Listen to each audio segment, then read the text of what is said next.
Today's topic is write amplification, database write amplification.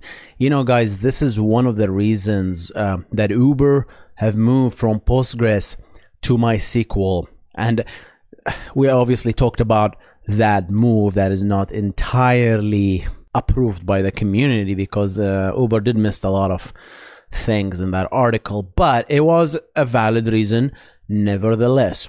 So write amplification, if you don't know, guys, it's like a phenomena where your update statement or your SQL or whatever write you're performing logically, the actual physical representation of that write is double or not triple or maybe a magnitude more, order of magnitude more than the actual logical write. So you would think like, hey, I just updated a single field in a single row, but you look at the disk usage at that point and you see it doing thousands and thousands and thousands of kilobytes. Like what I merely updated a 32-bit integer. What the heck happened? The write amplification, you can look at it from 3 tiers.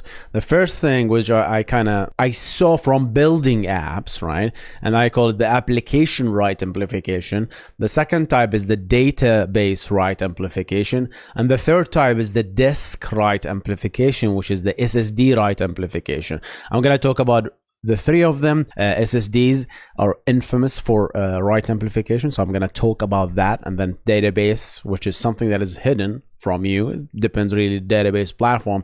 And then the application itself, which is kind of your fault as a backend engineer. So let's jump into each one of them. All right, so let's start with the application write amplification. And this is maybe your end user is expecting something, right? But it turns out that the actual work behind that API single call or update is magnificently larger. For example, you're taking your to-do item. Hey, I just done this task. But so to the developer, the front-end developer in this case, calling that API to kind of just, hey, I just deleted. I just marked this as done. Right? So front-end developer might think, oh, this is just an update statement, maybe on a single row. But a backend developer could have written this application in a way so that, hey, it goes to the to-do app, mark that to-do as done, and then goes to another table, maybe inserts that row into another archive table. Hey, the Hussein has washed the dishes, for example. It goes into another, so that's 2 writes.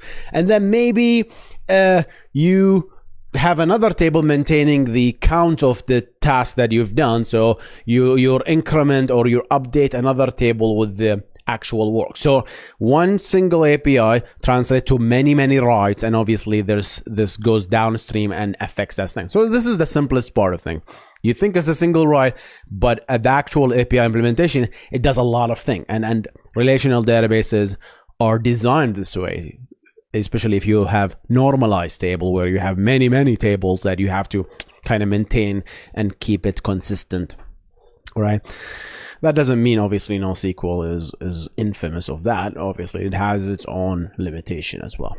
But now this is the first type, the application write amplification. Your app claims to do one thing, but actually behind the scene is doing way more. Another famous thing is deletes. Some people implement deletes as an actual update and an insert. Some people implement deletes as a logical delete, right? Where they do more work at the back end. So it really depends. So that's application write amplification. Let's talk about database write amplification. And this is, whenever you hear write amplification, it could be either the database write amplification or the other one, which is the SSD write amplification.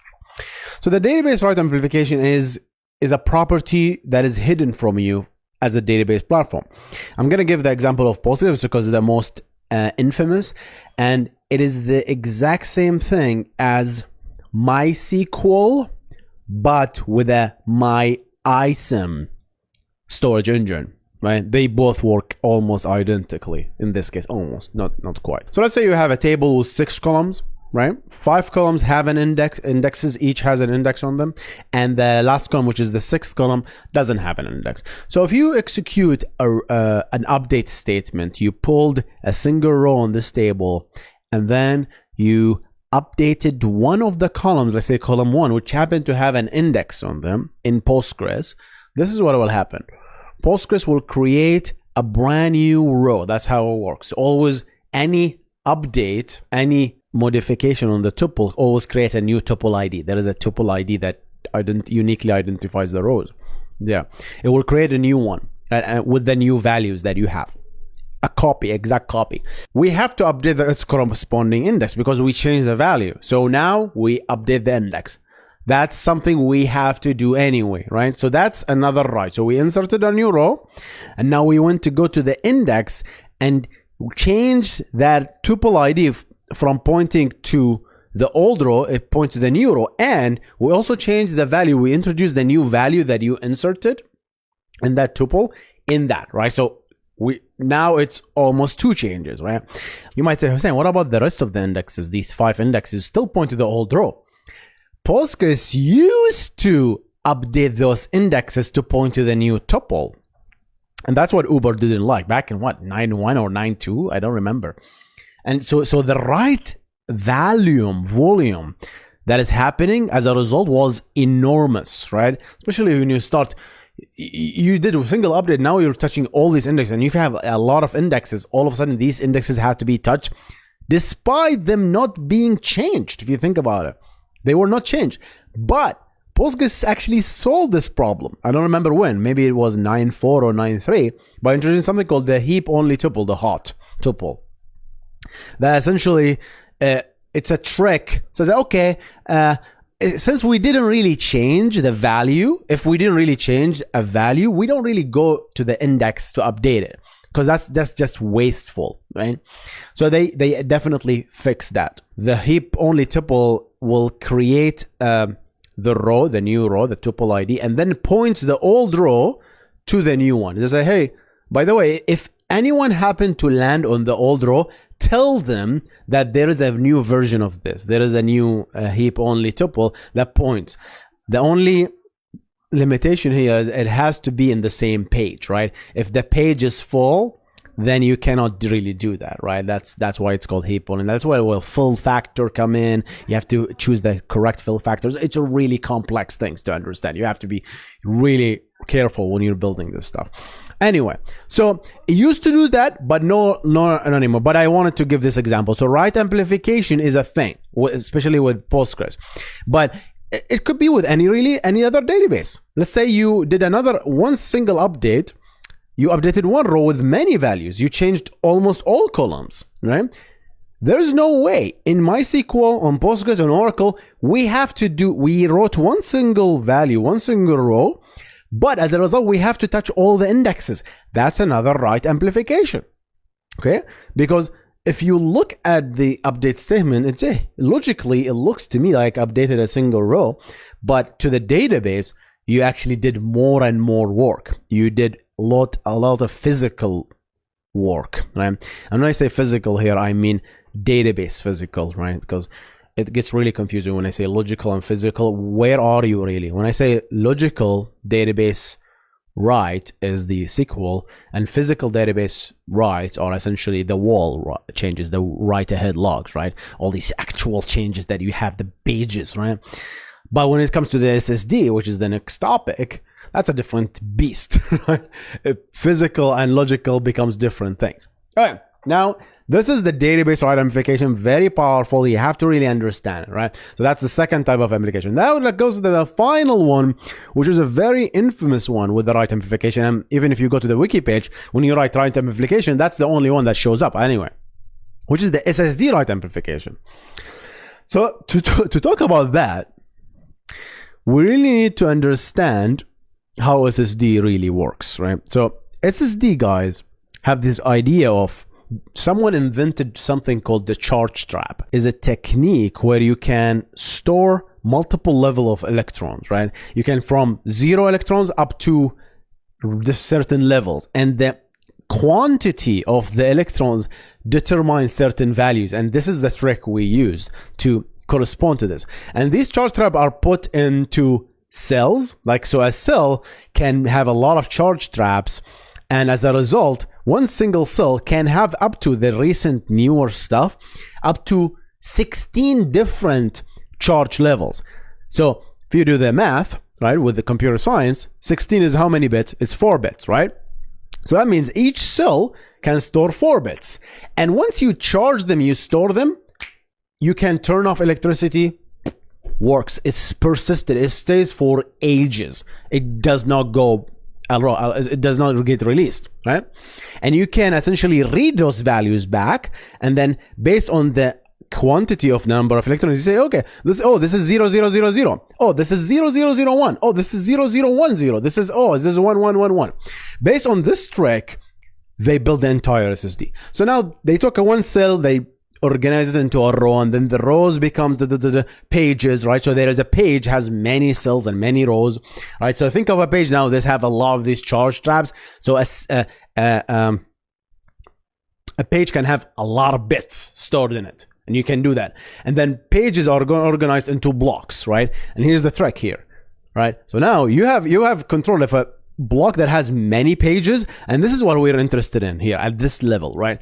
If you love to read more about it, I'm going to reference a video that I absolutely love. It's a very technical, low-level thing. If you're going to learn more about SSD, it's very good animations too. I loved it. So now this is what we need to understand: block and pages. However, nothing is free, obviously. Here's the condition with SSDs. Yeah, you can write stuff for us. You can write in pages, right? As long as the page is empty. It doesn't have anything, right? It doesn't have any levels, okay? As long as the page is empty, you can write anything you want in it, right? And when you write it, we're gonna store it. But if there is a page that is already has some content in it, and you wanna update that content to something else, let's say you have a bunch of rows and have values, you want to update something, you have to erase this page and write it back. You cannot just overwrite it, right? That's impossible. So what the SSD does when you want to update, so what it does is says, okay, let's just write the new value into a brand new page, and then leave the old page as a stale, mark it as stale. So future people can clean it up if they want to use it, future requests, right? And here's another limitation in the SSD. You cannot clean up one page at a time. You have to clean a whole block. And here's, you can see some pictures here of a block. A block has many pages, right? And a page, I think it's 8K or something like that. If I come with a payload, I want to update a page, right? I have a block with 3 pages. I have 4 pages. Let's write them A, B, C, D. We just write them back right there. Okay, and then let's follow that. You can see the second picture. I took this from Wikipedia resources, right? And then let's follow it up with writing E, F, G, H, right? And then so that's 4 pages. But I also want to update pages A, B, C, D. So an update, what it does it do? It marks those old A, B, C, D pages as stale, and then writes new 4 pages in the same block. So now this block is filled. If you have new writes that you want to come in and you want to use this block, you cannot use it. To the SSD drivers, this is filled. This block is filled. You cannot use it at all, right? And as a result, it's just filled. You cannot use that block. So there's this process that's called garbage collection, right? And it runs asynchronously. It cleans up this kind of thing. So this block has 4 pages that is in use, and it's costing us a lot of precious page memory space, right? So what we do is, hey, garbage collection, move all the active pages from this block into a brand new block, and then just slam that block shut, clean, flush the whole thing, clean it up, so I can use it and I can start using all the free spaces. So now my pages have moved to the block, the second block, and I have now around 4 spaces that I can use to write this stuff, right? That's why SSDs do not like updates because of this thing, right? You're marking this pressure old pages as stale and then writing in the new locations every time, as opposed of new, fresh, nice sequential writes, right? Every time you just using new pages, you're never touching the old pages. So if you don't touch old pages, if you don't touch old data, you're never gonna mark these pages as stale, and you're never gonna have blocks with stale pages, which is the worst thing you can do. If you have blocks with stale pages that have been updated, the garbage collection is gonna kick in, and the wear leveling, another thing that's gonna kick in, which is going to start flushing and moving new pages to new blocks, and then flushing blocks. All this work, all the SSDs is going to do as a side effect of your original write, right? So updates are the worst thing you can do to SSDs, right? Like SSDs always like beautiful, just single writes, right? That's why B3s, right? If you go to the databases, B3s causes this kind of behavior over time on SSDs, because even if you're doing only inserts, B3s still need to get updated. You're updating in place a B3 pointer.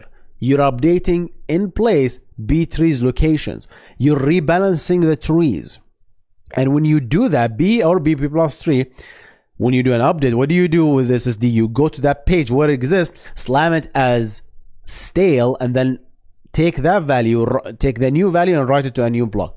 So now, the more you do this, the more you're going to have blocks with stale data. And when you have blocks with stale data, garbage collection will going to kick in. This can start moving your precious block to some place, which is an expensive process. It's going to happen again and again and again. Eventually, your SSD will going to wear down very, very quickly. Right, because you're gonna start using all your pages unnecessarily. Let's put it this way, right? And when you start using all the pages in SSDs have this algorithm with wear leveling, where they essentially says, okay, I have this page sitting for years, nobody touched this, and nobody written in that page, and maybe I forgot to mention that, but the page has only limited amount of time to write, after which it just dies. That page location just dies. You cannot write to it after maybe 2,500 times or whatever. There is always, the SSD has a lifetime, right? So there will be, without wear leveling, there will be pages that is very busy, where you are writing to it a lot, this physical location, right?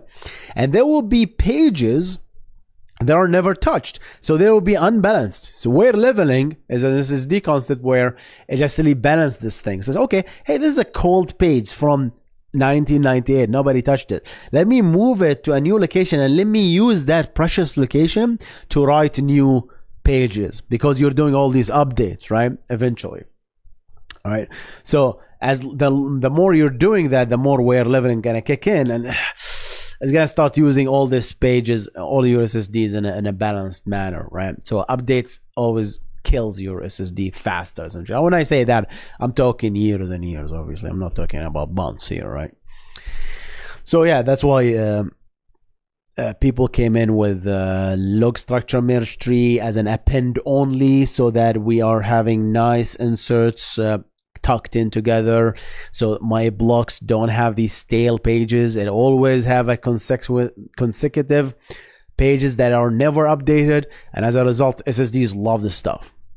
You're gonna have pages that are never updated. As a result, they're clean, right? If you go back to old pages and start updating them, SSD have to move them to a new location. They have this block now all of a sudden have a stale page, and all of the other pages are used, so it has to move those pages to somewhere else and flush it and reuse it, and that's a lot of work for the SSD. All right, guys, so that was the write amplification from the application point of view, from the database point of view, and from the SSD. So your single to-do, marking the to-do app as done, if you're doing that single update that the front-end developer thinks that you're doing a single update, but you're actually touching all these tables, and those tables kick in the database write amplification, which, hey, each table has like, 7 indexes, and this table have 3 indexes, and this table have, 4 indexes. Those, if you're touching those, obviously, values with indexes, then those corresponding indexes have to be touched. And here's another one, right? In Postgres, there's this concept of toast tables, where a string, if there's a long string, it never stored in line, right? It's stored in another table. That's a toast table. So that table needs to be updated. So the write amplification just triples, if you need double, just like order of magnitude. It's a lot of work. And then now all these writes, which some of them are updates, some of them are inserts, it translates to SSD write amplification at the physical disk level, right? So all these pages that you have to update and then move the new page, right? Mark the old page as stale, move the create a new page, and then have the SSD point the logical page pointer to the new page, physical page, because that's another thing. The physical and the logical is an SSD concept. I know, guys, it's a very complex topic, but I just wanted to make a video raw like that. It's a very, very important topic to understand, and we're gonna have to make a new and more videos about this, and maybe I'm gonna make a practical video discussing this in details. All right, this was a write amplification. Just keep an eye on it. It's really critical. Goodbye.